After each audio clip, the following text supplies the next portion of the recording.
कणकवलीमध्ये prime लोकेशनला flat शोधताय? Premier flats ते पण बजेटमध्ये. सर्वोत्तम क्वालिटी फ्लॅट्स 18 लाखांपासून. मार्केट, शाळा, hospital, railway station, bus stand, highway पासून 5 मिनिटांवर. पार्किंग, 24 तास पाणी, बॅकअप सह लिफ्टची सोय. तुमची लाईफस्टाईल अपग्रेड करा नव्या घरात. ऑफिस पत्ता विल्बर्ट प्रॉपर्टीज, मनोहर शिल्प, पहिला मजला, जानवली ब्रिज जवळ, कणकवली. संपर्क विल्बर्ट प्रॉपर्टीज 9637 32 25 40 आणि 9423 75 09 44. राष्ट्रवादी काँग्रेस पार्टीचा सावंतवाडी विधानसभा मतदारसंघ कार्यकर्ता मेळावा राष्ट्रीय अध्यक्ष संसदरत्न खासदार सुप्रिया सुळे यांच्या उपस्थितीत दोडामार्ग तालुक्यात पार पडला.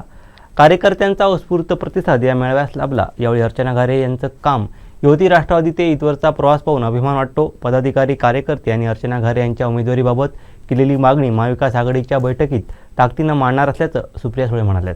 राष्ट्रवादी काँग्रेस पार्टीचा सावंतवाडी विधानसभा मतदारसंघ कार्यकर्ता मेळावा राष्ट्रीय अध्यक्ष संसदरत्न खासदार सुप्रिया सुळे यांच्या उपस्थितीत पार पडला. या मेळाव्यास पदाधिकारी, कार्यकर्ते यांनी मोठी गर्दी केली होती. सावंतवाडी, दोडामार्ग, वेंगुर्ला तालुक्याच्या माध्यमातून सुप्रिया सुळे यांचा सत्कार करण्यात आला. याप्रसंगी खासदार सुप्रिया सुळे, माजी राज्यमंत्री प्रवीण भोसले, ज्येष्ठ नेते सुरेश दळवी, कोकण विभाग महिला अध्यक्ष अर्चना घारे परब, विक्टर डॉन्टस, जिल्हाध्यक्ष अमित सामंत, निरीक्षक शेखर माने, नम्रता कुबल, महिला अध्यक्ष रेवती राणे, कार्याध्यक्ष प्रसाद रेगे, संदीप गवस, सावली पाटकर, प्रदीप चांदेलकर, महादेव देसाई, ज्येष्ठ कार्यकर्ते गोविंद महाले, शहराध्यक्ष सुदेश तुळसकर, गौतम महाले, पुंडलिक दळवी, देवेंद्र टेमकर, सागर नाईक, सुभाष लोंढे आदींसह पदाधिकारी, कार्यकर्ते उपस्थित होते. यावेळी मान्यवरांनी मनोगत व्यक्त केली.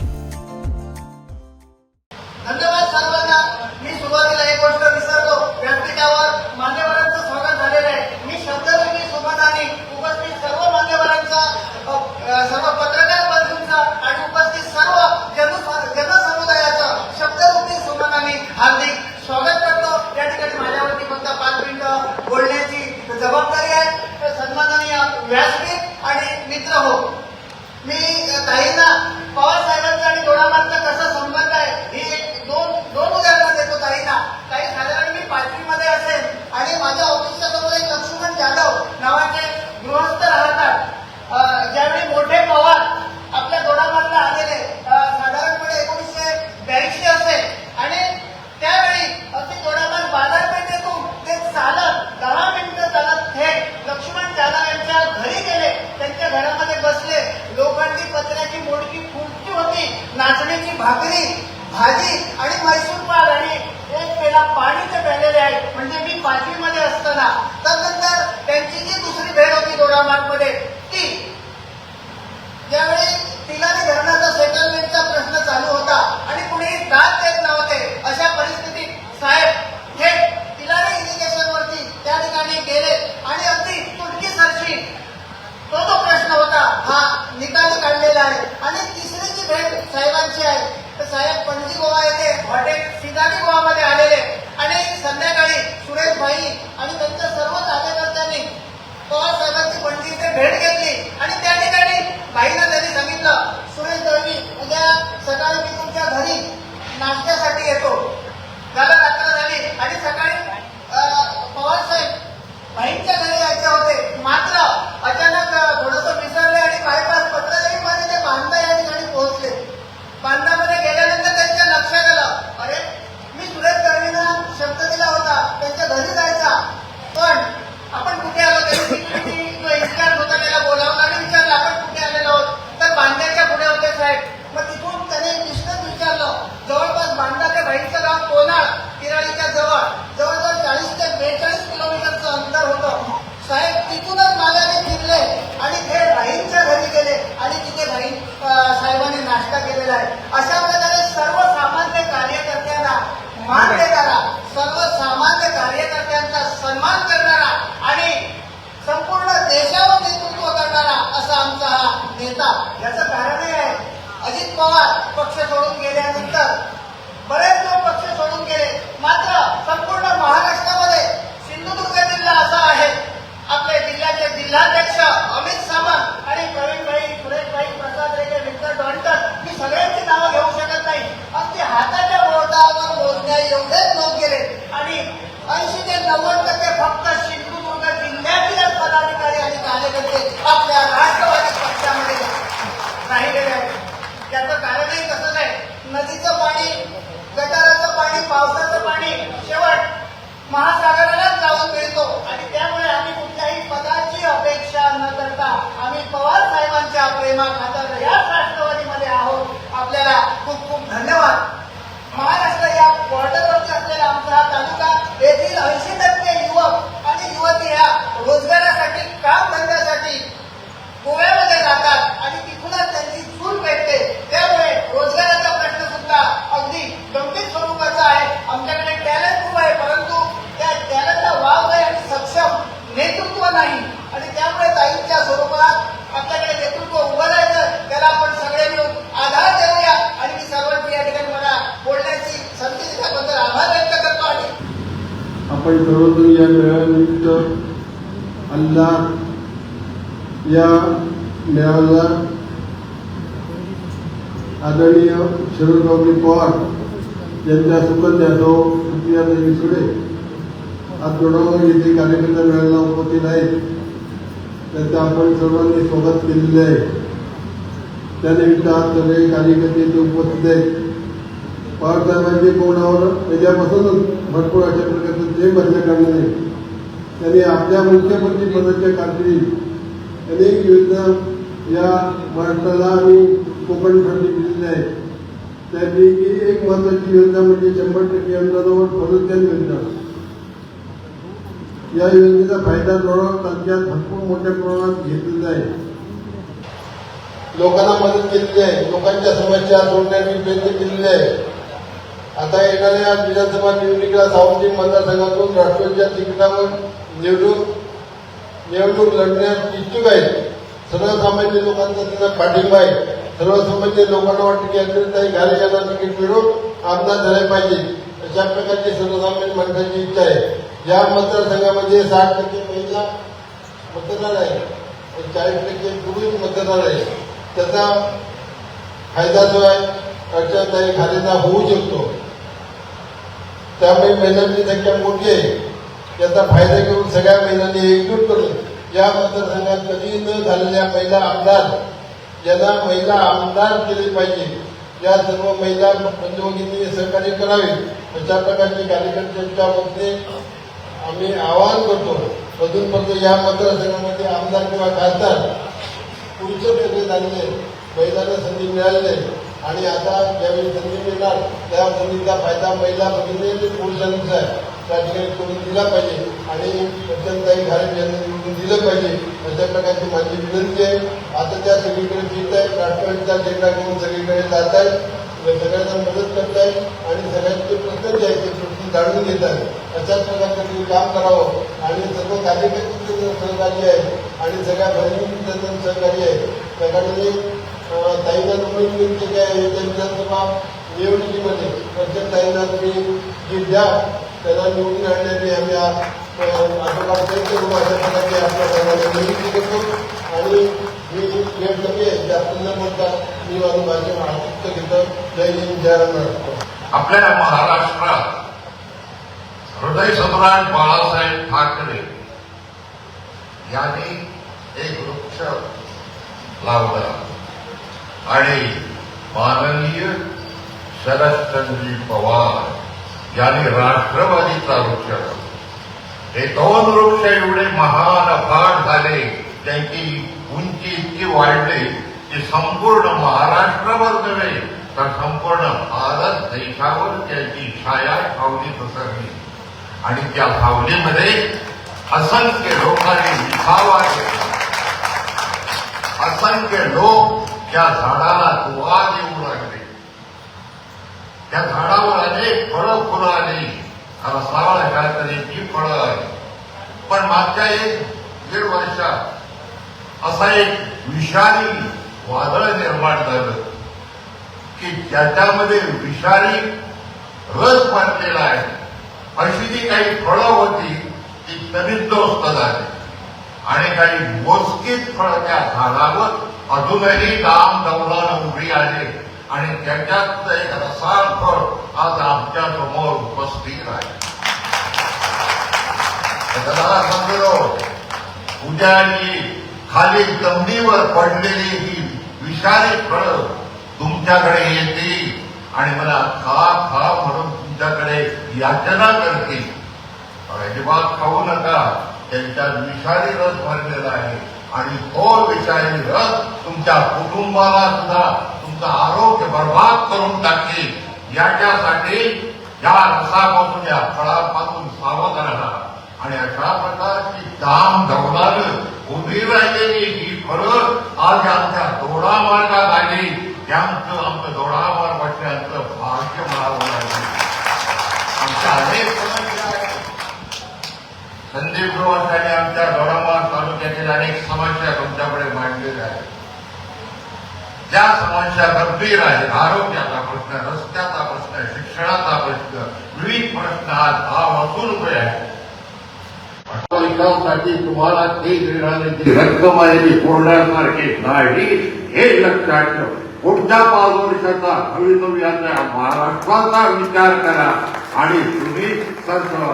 मी आतापर्यंत राजकारणाचा राजीनामा दिलेला होता. या ठिकाणी असलेले पदाधिकारी आहेत ते म्हणतात हे कोण, पण मी नाट्यदिग्दर्शक ज्येष्ठ समाज कार्यकर्ता आणि पूर्वी काँग्रेसचं काम केलेलं होतं. आमच्या सुरेशभाई दळवी यांच्या नेतृत्वात आमचं दोडामार्ग नेतृत्व सुरेशभाई दळवी यांच्याकडेच राहील आणि ते ज्या पक्षात काम करतील त्या पक्षातच मी देखील काम करणार आहे.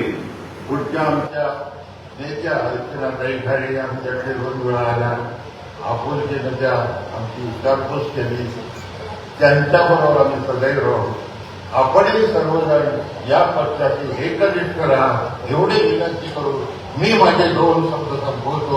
पण हा मतदारसंघातले किती महत्वाचे अध्यक्ष उपस्थित आहे. फार मोठी जबाबदारी तालुका अध्यक्षांनी असते आणि त्या अनुषंगाने आपण पक्ष वाढवण्यासाठी विशेष करून सर्वांनी मेहनत घेतली पाहिजे. जास्त वेळ आपला घेणार नाही, परंतु सुरेश भाईने तसं सांगितलं तेच तुम्हाला परत सांगत नाही. इतर वेगळ्या पद्धतीने सांगितलं की आमच्या जिल्ह्यासाठी शरद पवार साहेबांनी सातत्याने लक्ष दिलेलं आहे. आमच्या जिल्ह्याची जी प्रगती झाली त्याच्यामध्ये सर्वात मोठा सिंहाचा वाटा ज्याला म्हणतात तो शरद पवार साहेबांचा राहिलेला आहे आणि मी त्याचा साक्षीदार आहे. आपलं सिंधुदुर्ग जिल्ह्याचं जिल्हा केंद्र होतं. अनेक वर्ष काही आम्ही शिकारी आमचा जिल्हा झाला, परंतु जिल्हा केंद्र उभं राहत नव्हतं. परंतु त्यावेळेला शरद पवार साहेब महाराष्ट्रामध्ये मुख्यमंत्री म्हणून बोलून आले. त्यावेळी त्यांनी 1250 हेक्टर जमीन आम्ही त्यावेळेला अक्वायर केली. मी त्यावेळेला पालकमंत्री मला झाले. माझ्यावाल्या पवार कुटुंबाने फार मोठे रोल आहे, उपकार आहेत. 2 वेळेला मंत्री मला शरद पवार साहेबांनी या महाराष्ट्राचा मंत्री केले आणि माझ्यावर मोठा विश्वास ठेवला, जबाबदारी दिली. तसेच आमचे सुरेशभाई दळवी आहे ते सगळे आम्ही एकत्रितपणे काम करतो शरद पवारांच्या नेतृत्वाखाली आणि आम्ही सगळ्यांच्या सहकार्याने या जिल्ह्यामध्ये मोठ्या प्रमाणामध्ये फलोत्पादनाचा कार्यक्रम राबवला. 100% अनुदानित योजना शरद पवार साहेबांनी आम्हाला दिली आणि आज काय तुम्हाला सांगतो, आज आमच्या जिल्ह्यामध्ये मोठ्या प्रमाणामध्ये काजू, आंबा, नारळ, सुपारी. कारण मी दोडामार्गमध्ये मी सगळ्या शेतकऱ्यांच्या घरी ताईंच्या बरोबर जात होतो. सुप्रियाताईंची सभा योग्य जागे सुरेशभाई महाराष्ट्राचं पुढे नाही कमी झाला. प्रत्येक आपल्या ग्रामीण शेतकरी शरद पवार साहेबांना नाव घेऊन सांगत होता माझ्याकडे आज एवढा क्विंटल काजू होतो, एवढी क्विंटल सुपारी होते, एवढं क्विंटल आपला भात होतो, नारळ एवढे पडतात. अशा दर्जा दोडामार्ग तालुक्याचे पूर्णपणे बदलतात आणि त्याचप्रमाणे आपल्याला आपण पाहतो आहोत एक ठिकाणी धरण जे सुरेशभाईंनी सांगितलं सुजलम सुफलम त्या ठिकाणी धरणाच्या माध्यमातून होत आहे. गोव्याला संपूर्ण ते पाणी लागतं, प्यायला पाणी दिलं जातं आणि इतर शेतीसाठी पाणी सुद्धा आपण देतो. हे सगळं शरद पवारांची कृपा आहे. फुले आंबेडकर, शाहू महाराज या विचारांचे शरद पवार साहेब आहे. अजितदादांचं आमचं काय वाटलं, अजितदादा माझे सुद्धा चांगले वेगळा माझे ठेवायला मुंबईला यायचे तिथेच परंतु आता नाही. विचार बदलला, मैत्री आमची संपली. वेगळ्या विचाराला गेले, भाजपच्या विचाराला गेले. भाजपच्या विचाराला आम्ही कदापि जाऊ शकणार नाही. आम्हाला सगळ्यांना, सर्व धर्मीयांना, सर्व जातींना एकत्रित राहायचं. विचार आम्हाला शरद पवार साहेबांनी दिला, त्याच विचाराने अजित पवार जायला पाहिजे होते, परंतु ते गेले नाही. त्यांच्याबरोबर मंत्री आम्ही कधी काय असतील त्या सगळ्यांना आमच्या मनामधून जसं आपण सांगितलं की थोडं चांगले नाही, सांभाळून राहा, अशा तऱ्हेने आपल्याला कुठल्याही तऱ्हेने भाजप बरोबर जाणारे त्या विचाराबरोबर धर्मांध शक्तींच्या बरोबर जाणारा विचार आम्हाला नको आहे. आणि त्या अनुषंगाने आम्हाला ताईंचं नेतृत्व, आपल्या सुप्रियाताईंचं नेतृत्व, शरद पवार साहेब आता सुरेशबाईंनी सांगितलं की महाराष्ट्राचे मुख्यमंत्री व्हाव्यात, नक्की मुख्यमंत्री व्हाव्यात अशी मागणी सुद्धा प्रार्थना आहे, मुख्यमंत्री व्हाव्यात. परंतु त्यांचं संसद निर्माणाचं काम बघितल्यानंतर असं वाटतं की शरद पवार साहेबांचे पंतप्रधान होऊ शकले नाही. आम्हाला असंही वाटतं की आता एकदम लगेच म्हणत नाही की इंडिया स्थापन झाली, आम्हाला त्याच्याबद्दल काय म्हणायचं नाही. 5-10 वर्षांमध्ये तुम्ही तयार राहा, तुम्ही देशाचं नेतृत्व केलं पाहिजे, पंतप्रधान झालं पाहिजे. पवार साहेब नाही झाले, त्यांनी आवडले झाली पाहिजे. त्यासाठी सावंतवाडी विधानसभा मतदारसंघातून आम्ही सगळेजण तुमच्या पाठीशी राहू, देशातून पाठीशी राहू सांगतो. आज राष्ट्रवादी काँग्रेस पक्षाच्या मार्गाने मेळावा होतोय. तरी गेल्या 2 ते 3 महिन्यापासून या जिल्ह्यामध्ये राष्ट्रवादीमुळे वातावरण झाले. 2.5 ते 3 महिन्यापूर्वी आव्हाड साहेबांनी कुडाळला मोठा मेळावा घेतला. त्या परिसरातलं वातावरण बदललं. त्यानंतर गेल्या 15 दिवसांपूर्वीच माजी सहकार मंत्री जिल्ह्याचे प्रभारी बाळासाहेब पाटील आले, त्यांनी सुद्धा एक कार्यक्रम घेतला. परत कार्यकर्त्यामध्ये नवचिंतन निर्माण झालं आणि तरी आज साक्षात आपण या ठिकाणी हजर राहिला आहे. मला खात्री आहे की येणाऱ्या काळात ज्या पूर्वी पवार साहेबांच्या नेतृत्वाखाली हा जिल्हा काम करत होता त्या जिल्ह्याला गतवैभव परत प्राप्त होईल. राष्ट्रवादी काँग्रेस पक्षाचा कार्यकर्ता या जिल्ह्यातला, या तालुक्यातला, या विधानसभा क्षेत्रातला परत नव्या जोमानं काम करेल व पक्षाला गतवैभव प्राप्त करून देईल अशी मला खात्री आहे. आचार्यताईंनी बघायला सांगितलं, सर्वेचे रिपोर्ट चांगले येतात. सर्वेचे रिपोर्ट चांगले आहे, वातावरण चांगलं आहे, महाविकास आघाडीचं वातावरण आहे, इंडियाचं वातावरण आहे. पण तुम्हाला मी कार्यकर्त्यांना, महिला भगिनींना विनंती करेन, लोकांच्या घरापर्यंत पोहोचा, लोकांच्या समस्या जाणून घ्या, आपली बूथ यंत्रणा सक्षम करा आणि त्या बूथ यंत्रणेच्या माध्यमातून लोकांचे प्रश्न सोडवण्यासाठी आपण अधिकाधिक प्रयत्न करावे. उद्यापासून तरी सोमवारपासून प्रदेशाध्यक्ष जयंत पाटील साहेबांनी राष्ट्रवादी सक्षमीकरण अभियान केलेलं आहे. ते मला वाटतंय अमित सावंत व त्याचे सर्व सहकारी जिल्ह्यामध्ये मोठ्या ताकदीनं पवार साहेबांचे विचार, मी महाराष्ट्रवादी म्हणून एक स्टिकर प्रदेश कार्यालयाकडून आलेला आहे, ते प्रत्येकाच्या आपापल्या कार्यकर्त्यांनी घरात पहिला लावून घ्या. मग आपल्या भागात सर्व कार्यकर्त्यांना पवार साहेबांचे विचार सांगा. 9 वर्षामध्ये जे मोदी सरकारनं जनतेला फसवलंय ते पण सांगा आणि राष्ट्रवादी काँग्रेस पक्ष या राज्यामध्ये परत नंबर 1 ला कसं येईल हा प्रामाणिक प्रयत्न आपण सर्व कार्यकर्त्यांनी करावा. आपण या ठिकाणी मोठ्या संख्येने उपस्थित राहिल्याबद्दल मी या पक्षाचा निरीक्षक म्हणून आपल्या सर्वांचं स्वागत व आभार व्यक्त करतो. थांबतो. जय हिंद, जय महाराष्ट्र. 1 महिन्यापूर्वीच जिल्हा बँकेला काही भागाला व्हिजिट द्यायची होती आणि त्यांनी बारामती लोकसभा मतदारसंघ आमच्या जिल्हा बँकेने निवडला होता. चेअरमनांची इच्छा होती की बारामतीला आपल्याला जायचं आहे, सगळ्या डायरेक्टरांना घेऊन बारामतीला जायचं होतं. ताईंना मी संध्याकाळी 8 वाजता त्या संसदेमध्ये होत्या, एक छोटासा मेसेज घातला की आम्हाला इच्छा आहे तुमच्या मतदारसंघामध्ये आणि केव्हीके बघण्यासंदर्भात. 8 वाजता ताई आपल्या कामात व्यस्त होते. रात्री 11 वाजता व्यस्त झाल्यानंतर माझा तो मेसेज बघितला आणि ताईंनी रात्री 11 वाजता सांगितलं की तुम्हाला हे माणूस सकाळी कॉन्टॅक्ट करते. आम्हाला जायचा दुसरा दिवस होता आणि रात्री 11 वाजता फोन आला. सकाळी आम्ही निघालो, बारामती मतदारसंघामध्ये निघालो. ताईंनी तिथे त्यांचे पी आहेत सातव म्हणून आणि नितीन सातवला सांगितलं होतं की ते सकाळी 6 वाजता पोहोचणार आहे. आपल्याला 6 वाजता त्यांना रिसिव्ह करायला जायला पाहिजे. ग्रॅज्युएट पर्यंत असणाऱ्या 5,000 महिलांना एवढं अमाप काम त्या एका इंडस्ट्रीमध्ये आहे. ही इंडस्ट्री मला वाटतं फिरून संपणार नाही. आम्हाला 4 इंडस्ट्र्या बघायच्या होत्या पण या 3 दिवसाच्या कालावधीमध्ये आम्ही 25% भागामध्ये बघू शकलो. थोडं मान खाली असलेल्या त्या भागातल्या नेत्या आपल्या या भागामध्ये आलेल्या आहेत. त्याला फार काही सांगू शकलो असतो पण मी आता सांगितलं अशा या नेत्यांच्या पाठी आपला हा जो जिल्हा आहे हा विचारवंतांच्या पाठी राहिलेला आहे, स्वाभिमानी असलेला जिल्हा आहे. या जिल्ह्यामध्ये कधी गद्दारी नाही आणि विचारवंत लोकांना आजपर्यंत निवडून दिलेला आहे.